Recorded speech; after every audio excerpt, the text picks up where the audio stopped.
नमस्कार, आप देख रहे हैं व्हाइट पेपर और मैं हूं आपके साथ आशा सरमाल। चलिए कार्यक्रम की शुरुआत करेंगे। बताते चले कि सरकार तो बन गई, लेकिन अब मुद्दों पर बात होनी चाहिए और कौन कौन से मुद्दे जम्मू कश्मीर के अंदर हैं, इसी पर अब चर्चा करने की जरूरत है। देखिए, सरकार बनने के बाद अब मुद्दों पर चर्चा करना कितना जरूरी है, क्योंकि जम्मू कश्मीर के अंदर बेरोजगारी सबसे बड़ा मुद्दा बना हुआ है। 2023 से जून की अगर हम बात करें तो 24 यानी कि 2024 तक बेरोजगारी जो दर है वो 3.2% पर स्थिर बनी हुई है। लेकिन फिलहाल ये आंकड़ा आपको annual report of labour force survey का मैं बता रही हूं, और उसके बाद यहां पर मूड ऑफ द नेशन सर्वे के मुताबिक अगर हम बात करते हैं तो यहां जम्मू कश्मीर के 47% लोगों का कहना है कि बेरोजगारी सबसे बड़ा मुद्दा जम्मू कश्मीर के अंदर है, जो कि 2023 के मुकाबले पर देखा जाए तो 37.0% से बढ़कर जुलाई तक की बात की जाए 2023 तक, और उसके साथ साथ जून 2024 के दौरान अगर हम इसे देखते हैं तो 41.7 हो गई है। ये दो रिपोर्ट्स आपके सामने रखी गई हैं, एक तो मूड ऑफ नेशन आप देख रहे हैं, दूसरा annual report of labour force survey की रिपोर्ट देख रहे हैं, जिसमें जम्मू कश्मीर का आंकड़ा किस तरह से रखा गया है। साफ तौर पर अगर हम annual report of labour force survey को लेते हैं तो उसमें जून 2023 से 24 जो कि 2024 है, यहां तक अगर देखा जाए तो 3.2% पर स्थिर अभी तक बनी हुई है, और मूड ऑफ द नेशन अगर हम देखते हैं तो 41.4% पर अभी भी हो गई है। तो फिलहाल लगातार आप देखिए बेरोजगारी का मुद्दा जम्मू कश्मीर के अंदर बना हुआ था, लेकिन हर एक पार्टी ने जिसने भी जम्मू कश्मीर के अंदर विधानसभा चुनाव लड़ा, सबसे बड़ा मुद्दा उन्होंने बेरोजगारी को बनाया कि सरकार में आते ही बेरोजगारी पर सबसे पहले लगाम लगाने की कोशिश होगी, युवाओं के हकों को मद्देनजर रखते हुए काम किया जाएगा। चलिए आज इसी पर हम चर्चा करेंगे कि आखिर बेरोजगारी दर जो लगातार जम्मू कश्मीर के अंदर बढ़ रही है उसे खत्म किस तरह से करना चाहिए, रोड मैप किस तरह से तैयार यहां पर होना चाहिए, लेकिन जो लोग पहले से ही सड़कों पर धक्के खा रहे हैं, प्रोटेस्ट कर रहे हैं, उनका क्या कुछ कहना है, वो कौन सी उम्मीदें लगाकर सरकार से इस बार बैठे हुए हैं, ये बड़ा सवाल अब बन गया है। लेकिन उसके साथ साथ अगर centre for monitoring Indian economy की अगर हम बात करते हैं, CMI का ही जो डाटा है वो अगर हम देखते हैं तो देखिए किस तरह से जम्मू कश्मीर देश में 6ठे स्थान पर रहा, जो पहले 3रे स्थान पर रहता था। अब बेरोजगारी दर में गिरावट तो जरूर देखी गई, लेकिन फिलहाल युवाओं की जो उम्मीदें हैं वो अब सरकार से लग गई हैं, पार्टी से लग गई हैं। तो चलिए जम्मू कश्मीर के अंदर जो एक सबसे बड़ा मुद्दा था, इसी पर आज डिस्कस कर लेते हैं कि आखिर किस तरह से काम होना चाहिए, क्योंकि दो रिपोर्ट्स आपके सामने रखी गई है, जिसमें पहली report annual report of labour force survey की आपको दिखाई गई है, जिसमें जून 2023 से 2024 तक का डाटा आपको बताया गया कि 3.2% पर है, और उसके बाद मूड ऑफ द नेशन पर भी बात हो रही है, जिसमें 2024 जून की अगर हम बात करते हैं तो 41.7 यहां पर हो गई है। तो चलिए इस वक्त हमारे साथ राजेंद्र सिंह ताज हैं, डेली वेजर्स प्रेसिडेंट हैं, बहुत बहुत स्वागत जुड़ने के लिए। विंकल शर्मा है हमारे साथ, यूथ लीडर हैं, विंकल आपका भी बहुत बहुत स्वागत। मोहम्मद इमरान काजी ने हमारे साथ ज्वाइन किया है, नेशनल कॉन्फ्रेंस से है, आपका भी बहुत बहुत स्वागत जुड़ने के लिए। और जल्दी से बीजेपी के साथ भी संपर्क साधिएगा, क्योंकि नेशनल कॉन्फ्रेंस और बीजेपी के साथ ही ये बात होना जरूरी है। सबसे पहले तो विंकल मैं आप ही के पास आऊंगी, नई सरकार बन गई, फुल मेजोरिटी में आ गई, लेकिन उम्मीदें किस तरह से अब सरकार से हैं, क्योंकि हर एक पार्टी ने सबसे बड़ा मुद्दा बेरोजगारी गिनाया था। आपने मुझे मौका दिया सबसे पहले यूथ की बात रखने का। बेरोजगारी एक बहुत बड़ा मुद्दा था और आज भी है। सरकार ने इसको एड्रेस करने के लिए पहले जो प्रयास हुए उसमें वो सरकार विफल हुई। जो नई सरकार आई है इसकी सफलता और विफलता इसके कार्य जो भी काम ये करेगी उस पर निर्भर करेगी। अभी जब इमीडिएटली अगर हम देख रहे हैं 2 ही दिन हुए, अभी सरकार को 1 दिन हुआ है, तो बहुत बड़ा एक उनके पास जनादेश मिला रोजगार को लेके। चाहे जम्मू में चाहे कश्मीर में, दोनों जगह ही लोगों ने वोट किया रोजगार को लेके। तो रोजगार देना प्राथमिकता सरकार की होनी चाहिए। जो रोजगार, ऐसा नहीं है कि कोई नई पोस्टें क्रिएट करनी है, अभी बहुत सारी पोस्टें वेकेंट पड़ी है, सरकार वो भी उनको भी फिल करे और इसके साथ साथ प्राइवेट सेक्टर में भी, क्योंकि हम देख रहे हैं प्राइवेट सेक्टर आया, इंसेंटिव लिया और निकल लिया बाहर, वैसी नहीं होनी चाहिए। क्योंकि यही प्राइवेट सेक्टर की कुछ कंपनियां कभी हिमाचल में, तो कभी पंजाब में, तो कभी जम्मू में आती हैं। तो मेरा ये मानना है कि सरकार को एक अच्छी नीति बनानी चाहिए जिसमें ये बेनिफिट्स तो लेते हैं टैक्स पेयर मनी का, लेकिन रोजगार के नाम पे कुछ सालों के लिए रोजगार दिया जाता है, उसके बाद इंसेंटिव का बेनिफिट जैसे ही खत्म होता है ये यहां से भाग जाते हैं। तो सरकार को एक प्रॉपर नीति लेके आना चाहिए ताकि युवाओं को रोजगार प्राइवेट सेक्टर में भी मिले, इमरान जी, ना कि सिर्फ अनऑर्गेनाइज सेक्टर में रहे। ठीक है इमरान जी, विंकल कह रहे हैं कि एक प्रॉपर नीति बनाई जानी चाहिए युवाओं के लिए। सबसे पहले तो जो वैकेंट पोस्टेज हैं उन्हें भरा जाना चाहिए, और उसके बाद जो प्राइवेट सेक्टर के अंदर काम करने की बात कही गई थी वो सिर्फ पहुंचे और चले गए, लाभ नहीं मिल पाया। आशा जी देखिए, नो डाउट जो अनएम्प्लॉयमेंट की प्रॉब्लम है वो हमारे जम्मू कश्मीर में सबसे बड़ी प्रॉब्लम है इस वक्त। अगर हम देखें, आपने खुद आंकड़े दिखाए, 2014 में हम 4% अनएम्प्लॉयमेंट सिचुएशन में थे और इस वक्त हम कहां पहुंच चुके। दूसरी रही बात, इस वक्त अगर हम वुमेन अनएम्प्लॉयमेंट की बात करें तो मुल्क भर में हम नंबर 1 पे हैं। 48.6% वुमेन अनएम्प्लॉयमेंट जम्मू कश्मीर की है बाकी रियासतों के मुकाबले में। और रही बात डेली वेजेस की, डेली वेजेस पिछले 10 साल में हम देखेंगे कि एक भी रेगुलराइजेशन किसी भी डेली वेजेस की नहीं हुई है। और आप देखेंगे कि 65% पोस्ट गवर्नमेंट डिपार्टमेंट्स में वैकेंट पड़ी हुई है 2019 से। उनको फुलफिल करने का कोई भी काम पिछली सरकारों ने या एलजी ने नहीं किया गया है। इस बार नेशनल कॉन्फ्रेंस एक अच्छे मैनिफेस्टो के साथ आई है। हमने लोगों के साथ एक वादा किया हुआ है कि एक प्रॉपर एम्प्लॉयमेंट पॉलिसी फ्रेम की जाएगी जिससे जितने भी गवर्नमेंट पोस्ट हमारी वैकेंट्स हैं उनको फुलफिल करने का काम किया जाएगा। जैसे आप देखेंगे कि हमारी कैबिनेट स्टार्ट हो जाएगी और पहली कैबिनेट में ही हमारी 2-3 मुद्दे हैं, उनको उन पे काम करना शुरू किया जाएगा। कौन कौन से मुद्दे? सबसे पहले तो जो हमने स्टेटहुड का, रिस्टोरेशन ऑफ स्टेटहुड का जो मुद्दा है हमारा, सबसे पहले वो होगा, उस पर एक रेजोल्यूशन पास होगा। अनएम्प्लॉयमेंट पॉलिसी एक फ्रेम होगी, उस पर इंस्ट्रक्शंस कैबिनेट में क्लियर कर दी जाएगी। उसके बाद जो हमारे बाकी सेक्टर से, जैसे जो हमने बोला हुआ है इकोनॉमिकल वीकर सेक्शंस के लिए जो भी प्रॉब्लम्स है, जो भी उनको अपलिफ्ट करने के लिए है, उसके लिए पहली कैबिनेट में ये तीनों चीजें। लेकिन इमरान, मैं डिबेट में आज ये चाहती हूँ कि आज ऐसी बात नहीं होनी चाहिए कि 2014 में हुआ, 2019 में हुआ, 2022 में हुआ। अब आगे के विजन पर चर्चा होनी चाहिए। पहले के काम क्या थे, किस तरह से हुए, हो गया, लेकिन आज जो मैंडेट मिला है आज इसी पर चर्चा होगी। राजेंद्र जी, उम्मीदें तो आपको भी काफी थी सरकार से। आशा जी एक मिनट। देखिए, ये बात लोगों के सामने आया करना बहुत जरूरी है कि हमारे पास इस वक्त कितनी प्रॉब्लम्स है। अगर पिछले 10 साल में, जहां पे हम पिछले 10 साल में 4% अनएम्प्लॉयमेंट में थे, अगर उस पे 10 साल में कुछ काम किया हुआ होता तो हमारा इस वक्त अनएम्प्लॉयमेंट रेशियो 0 होता। पिछली सरकारों ने इस सरकार के ऊपर इतना बर्डन डाल दिया है कि लोगों को ये समझ जाना चाहिए। इसीलिए मैं चाहती हूँ कि जल्दी से जल्दी मैं अपनी टीम से भी कहूंगी कि बीजेपी के साथ भी संपर्क साधे और प्लीज उनके भी प्रवक्ता को सामने ले आइए। राजेंद्र जी, जवाब दीजिएगा, क्योंकि उम्मीदें तो आपको भी बहुत रही होंगी अभी नई सरकार से। आशा जी, शुक्रिया आपका। जैसे काजी साहब ने कहा, काजी साहब ने सारे मुद्दे गिने, लेकिन हमारा मुद्दे का नाम अभी तक इन्होंने नहीं लिया। इन्होंने कहा वीकर सेक्शन बाकी, लेकिन डेली वेज कैजुअल का नाम इन्होंने नहीं लिया। मैं इनको याद करवाना चाहता हूँ कि ये मुद्दे सभी इलेक्शन से पहले भी थे। और प्लीज सुन लीजिए, मैं आपको प्लीज सुन लीजिए, आज भी डेली वेज मैं अभी डिबेट लंबी चलेगी। पिछले 10 साल से काम कर रहा है। चलिए कैसे, सुनिए मेरी बात सुनिए, मैं उसी तरफ आ रहा हूँ। जैसे आपने बाकी मुद्दे गिने, हमारा नाम आपने नहीं लिया, मैं उसी पॉइंट कर रहा हूँ कि आपने हमारा नाम नहीं, कैजुअल डेली वेज का नाम नहीं लिया। आपके एजेंडे में है कि आपने स्टेट उनका सेक्शन कहा, लेकिन इसको ये नाम आपने नहीं। तो इसलिए मैं आपको याद करवा रहा था कि हमारा मुद्दा भी बहुत इंपॉर्टेंट है।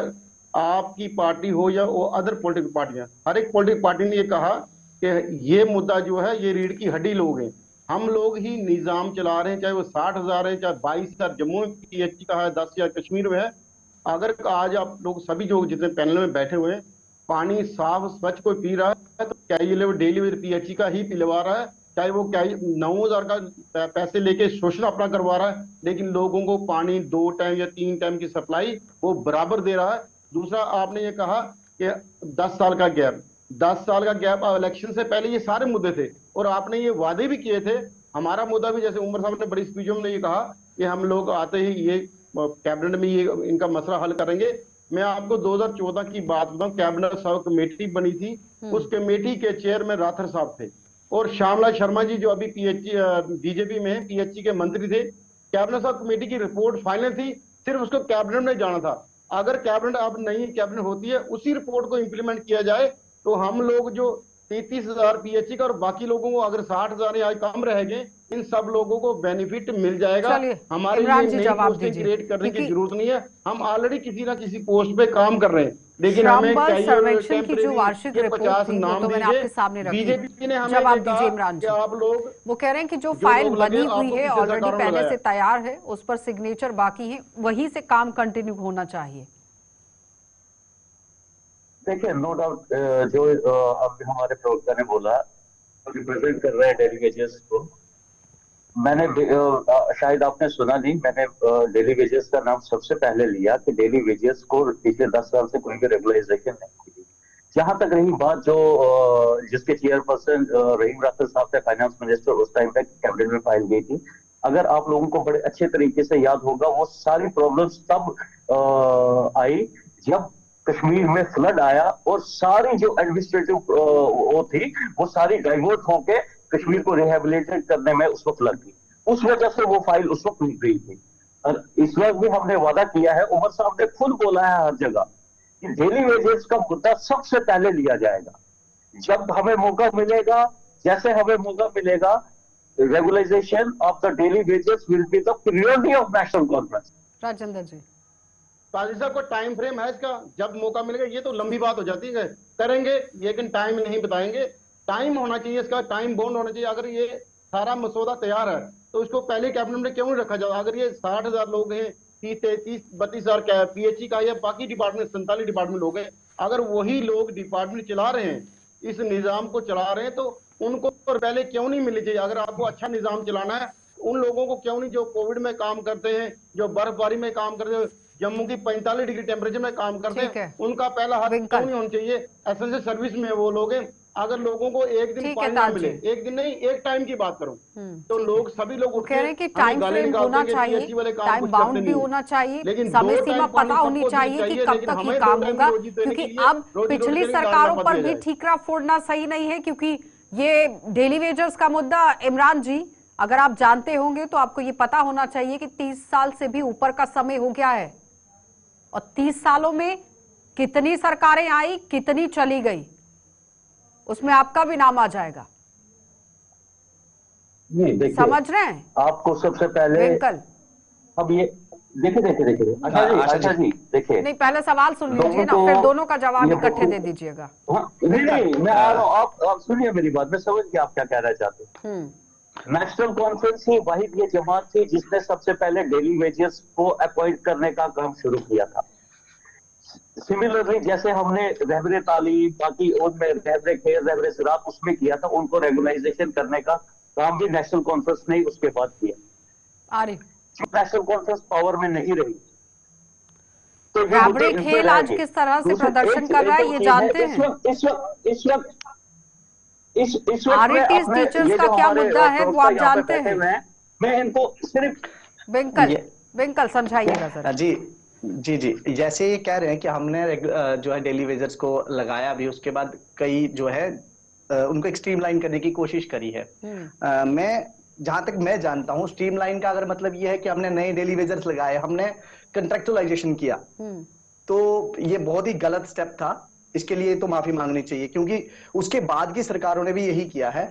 अगर किसी के साथ दगा होता है, धोखा होता है, वो होता है यूथ के साथ। आशा जी, अगर आप देखेंगे आज की डेट में, जब से डेली वेजर वाला, क्योंकि कोर्ट ने ही मना कर दिया, जब कुछ कॉन्ट्रेक्चुअल जॉब्स के लिए कोर्ट में जब पेटिशंस हुई तो कोर्ट ने ही मना कर दिया कि को एड हॉक बेसिस पे नहीं लगाना है किसी को। तो इन्होंने एक और नई चीज नीड बेसिस जैसे पीएचई में लगाए थे, जैसे राजेंद्र जी बोल रहे हैं, बिल्कुल इनके साथ नाइंसाफी हुई। अब जाके यही सेम चीज आप देखेंगे कॉलेजेस में, हमारे आईटीआई कॉलेज में गेस्ट लेक्चरर लगते हैं, हमारे जो प्रोफेशनल कॉलेजेस हैं उसमें गेस्ट लेक्चरर लगते हैं, उसमें फैकल्टी परमानेंट हायर ही नहीं होती है, करी ही नहीं जाती है। क्यों नहीं करी जाती है? सरकारों के अपने अपने बहाने आते हैं। ब्यूरोक्रेसी जब थी तब भी अपने अपने बहाने थे, एलजी प्रशासन का अपना अपना बहाना था, लेकिन एम्प्लॉयमेंट से कुछ लोगों को डेलिबरेटली बाहर किया जाता है। और आज उसका नतीजा ये है कि हमारी जो वर्कफोर्स है, CMI का डाटा ही है, जिसमें 80% जो, अगर वर्कफोर्स की बात करें तो अनएम्प्लॉयड जो है उसमें 80% यूथ कंट्रीब्यूट कर रहा है। क्यों? क्योंकि यूथ के पास नई जो अपॉर्चुनिटीज थी ना इन्होंने वो जो है उनको अवेल करनी थी। पुरानी सरकार में बड़ा एक अफसोस की बात है कि बीजेपी के लोग यहां नहीं है, उनको होना चाहिए था। कहीं ना कहीं वो इसके लिए जवाबदेह है, और आगे की जो पॉलिसियां बनेगी वो एनसी के लोग हैं, उसमें कांग्रेस भी शामिल है, लेकिन इनको बनानी है। मेरा ये एक वो था कि जो डेलिब्रेट लोगों को बाहर किया जा रहा है, फिर वो चाहे एज रिलैक्सेशन को लेके हो, फिर वो चाहे एक ऐसी पॉलिसी बना दी जाती है जहां एक्सक्लूसिव कर दिया जाता है कुछ पर्टिकुलर लोगों के लिए, कोई पर्टिकुलर रिक्रूटमेंट, उसमें तब भी बाहर होता है, तब भी अनएम्प्लॉयड जो यूथ है उससे उसकी अपॉर्चुनिटी छीन ली जाती है। वैसी चीज ना हो। करंटली अगर हम देखते हैं रिजर्वेशन पॉलिसी भी एक जो लंबा गैप था वो अगर युवाओं ने भुगता है तो वो नहीं होना चाहिए। एज की रिलैक्सेशन मिलना जरूरी है। ट्विंकल इस पर जवाब लेंगे, लेकिन रुकेंगे एक छोटे से ब्रेक के लिए, जल्द वापस लौटेंगे। चलिए इमरान जी जवाब दीजिएगा। देखिए आशा जी, इस वक्त हम लोगों को ये समझ आना चाहिए कि इस वक्त हमारे पास एक फुल फ्लैश स्टेट नहीं है। जो कैबिनेट्स में स्टेट को एक पावर्स होती थी वो नहीं। हमारे पास एक लिमिटेड पावर्स हैं, और उसके तहत जितना हो सकेगा, जो भी हो सकेगा, जो हमारी एम्प्लॉयमेंट पॉलिसी होगी, regularisation of the daily wages की बात होगी, वो सब हम अपने तहत कैबिनेट में अपने एलजी को जैसे भी हमें फर्दर प्रोसेस के लिए भेजना होगा वो हम भेजेंगे। ट्विंकल वो कह रहे हैं कि प्रोसेस के लिए हमें जिस तरह से काम करना होगा हम करेंगे। ये एक आशा जी, आपने भाई साहब ने कहा कि फुल फ्लैश स्टेट नहीं है, तो मैं राजेंद्र जी भी हमारे साथ जुड़ गए, लेकिन हम लोग साथ खड़े हैं, हम लोग आपके साथ खड़े हैं, हम लोग साथ खड़े हैं। आप डिमांड तो करिए, आप पॉलिसीज तो बनाइए, आप लोग स्कीम्स तो लेके आइए। आप ये ठीकरा नहीं फोड़ सकते कि हम स्टेट नहीं, हम यूटी हैं। आप कोशिश तो करिए, उसके लिए लड़ना पड़ेगा तो लड़ा जाएगा। मैं इस चीज को समझता हूं, टसल होगी, लेकिन लड़ना पड़ेगा तो लड़ेंगे। हमें मैं सिर्फ यूथ की बात करूं, इसके अलावा अगर आप देखेंगे आशा वर्कर है, कुक है, जिनको मामूली मतलब दिन के 30 रुपए मिलते हैं, जबकि ड्यूटी वो भी 6 घंटे करते हैं। इन्होंने पिछले 10 सालों में इतना ज्यादा लॉस लोगों का हुआ है, जो एम्प्लॉयमेंट करी है, एम्प्लॉयमेंट के नाम पे जो इन्होंने मतलब लोगों के साथ धोखा किया है। मैं नहीं चाहता कि, और कोई भी नहीं चाहता है कि आगे भी वही हो। आपके पास पॉलिसीज थी, तभी आप जो है इलेक्शंस में गए, आपने लोगों को बताया। अब आपके ऊपर ये जिम्मेवारी बनती है कि आप जल्दी से वो जो पॉलिसीज हैं उनको ग्राउंड पे उतारे। और उसके लिए जैसे राजेंद्र जी ने कहा था कि एक टाइम डिसाइड करना पड़ेगा। ये नहीं कि आप बोल दीजिए कि लास्ट में जाके हम करेंगे, कर देंगे और लास्ट में बोलेंगे कि नहीं एलजी नहीं माने या सरकार को काम नहीं करने दे रहा। ऐसा नहीं, आप पॉलिसी दिखाइए। जवाब दीजिए इमरान जी। वो कह रहे हैं कि आप आगे बढ़िए तो सही। ट्विंकल जी, मुझे बड़ी खुशी हुई आपकी बात सुनकर कि जैसे आपने बात की कि आप इनिशिएटिव तो लीजिए, यूथ आपके साथ खड़ा हुआ है। आप खुद देखेंगे इसी चैनल पे इन्हीं के साथ हम बात करेंगे। फिलहाल अभी हमारी कैबिनेट भी पूरी बनी नहीं है। आप एक बार गवर्नमेंट को फॉर्मेशन होने दीजिए, पूरी कैबिनेट को पूरी फॉर्मेशन होने दीजिए। अगर यही मसले कैबिनेट के पीरियोडिटी नहीं होगी, तब आप मेरे से बात कीजिएगा कि आपने क्या बोला था और आप क्या कर रहे हैं। हमने लोगों से वादा किया और लोगों ने हमें मेंटेन किया है। राजेंद्र जी जवाब दीजिएगा। अनएम्प्लॉयमेंट पर आज बात हो रही है, लेकिन नेशनल कॉन्फ्रेंस के प्रवक्ता कह रहे हैं कि स्टेटहुड नहीं है, थोड़ी बहुत परेशानियां आएंगी। आशा जी, आपको, आपके चैनल के व्यूज को और जो मेरे जितने एंकर, जितने मेरे गेस्ट बैठे हैं साथी अलग अलग पॉलिटिकल पार्टियों से, सबको मेरा नमस्कार, आदाब।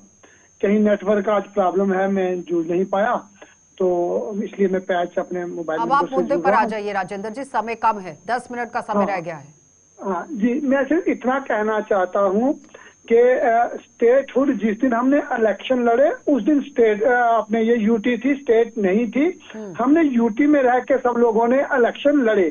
उसी में रह के नेशनल कॉन्फ्रेंस ने 370 का वादा लोगों से किया, उसी में रह के नेशनल कॉन्फ्रेंस ने 1 लाख नौकरी का वादा किया, उसी में रह के 12 सिलेंडर का वादा जो है वो किया, उसी में पेंशन बढ़ाने का किया, उसी में 20 किलो राशन का किया। अनगिनत जो है कमिटमेंट इन्होंने लोगों से की।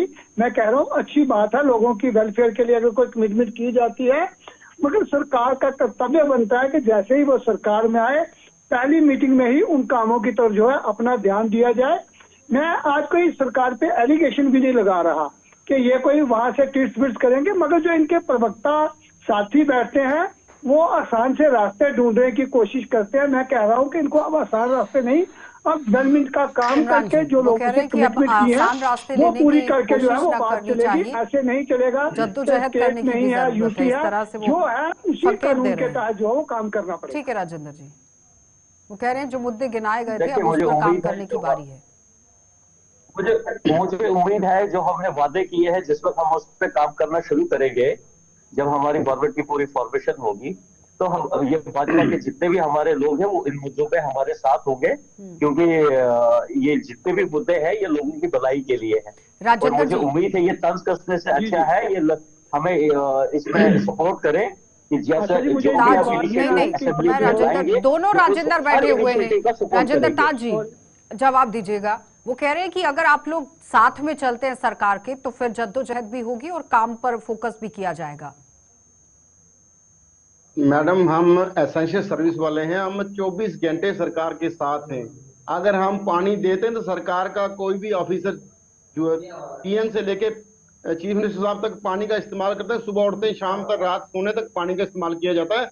मैं बीजेपी के स्पोक्स पर्सन साहब कह रहे हैं कि जो नेशनल कॉन्फ्रेंस ने वादे किए वो पूरे करना उनका फर्ज बनता है। तो 2014 में भी आपने वादे किए थे डेली वेजेस, आपका फर्ज नहीं बनता था? आप लोगों ने 5 अगस्त 2019 के बाद जो कैजुअल डेली वेज का हाल किया है एलजी साहब के साथ मिलके, वो हिस्ट्री में लिखा जाएगा कि आपने जो हमारे साथ जो हालात हमारे किए, आप क्या लोगों वादा किया था भाई साहब? 11 नवंबर बताने का 2020 को कष्ट हमें एलजी करेंगे? साहब के पास लेके, आप सुन लीजिए राजेंद्र जी, सुनिए, सुनने बताएं ना क्या क्या वादा किया था, बताएं भी ना। 11 नवंबर 2020 को एलजी साहब के पास आप हमें ले गए, आपके लेके मेंबर पार्लियामेंट गए, हमारे वादा साथ क्या गए। किया था वो आज बताएं। बात को लेके 4 गए तो साल हो थोड़ा किया भाई एलजी साहब ने कहा डीडीसी इलेक्शन के बाद आपका रेगुलर प्रोसेस स्टार्ट हो जाएगा। सुन लीजिए प्लीज, सुन लीजिए भाई साहब, सुन रहा हूं ना, आपने पूछना और भी तो पीडीपी ने पड़ जो रहा है है। सर 520 बनाया था, आप वो भी इम्प्लीमेंट नहीं करवा सके। आप दूसरे को कह रहे हो वो काम करे। ठीक है, जवाब ले हमें लीजिए आप अब। दोनों राजेंद्र बराबर जी हो। जवाब दीजिए। उन्होंने 94 से लेके 2014 तक, ठीक है, हो गया। 93 से 2014 तक राजेंद्र वो भी जी, सत्ता में जवाब रहे, दीजिए। कॉन्फ्रेंस वाले हमें रेगुलाइज नहीं किया। 14 से 24 तक आप लोग डायरेक्ट इनडायरेक्ट रहे। आप लोगों ने हमें हुआ यूथ का मिलके वो कह रहे हैं 2020 को वादा किया गया था, 2024 आ गया आज। और बीजेपी के जवाब पास दीजिए भी मौका है। राजेंद्र जी। 90 के 90 एमएल मिलके ठीक है ताज जी। हमारे इस मसले को हल करवाएं, ठीक है, ब्लेम गेम ना करें। चलें। वो कह रहे हैं कि दोनों को एक साथ होकर इस मसले को हल कराने की जरूरत है। जवाब दीजिए राजेंद्र जी पहले। मेरा मानना है कि यहाँ बैठ के ये जो हमारे साथी हैं इनके साथ मेरी पूरी संवेदनाएं हैं। इनके साथ अनजस्टिस हुआ है, इनके साथ इमोशनल ब्लैकमेलिंग उन लोगों ने की जिन्होंने धोखा करके, जिन्होंने बिना पॉलिसी के 60-70 हजार लोगों को लगाया बिना किसी पॉलिसी के। जवाबदेह वो हैं।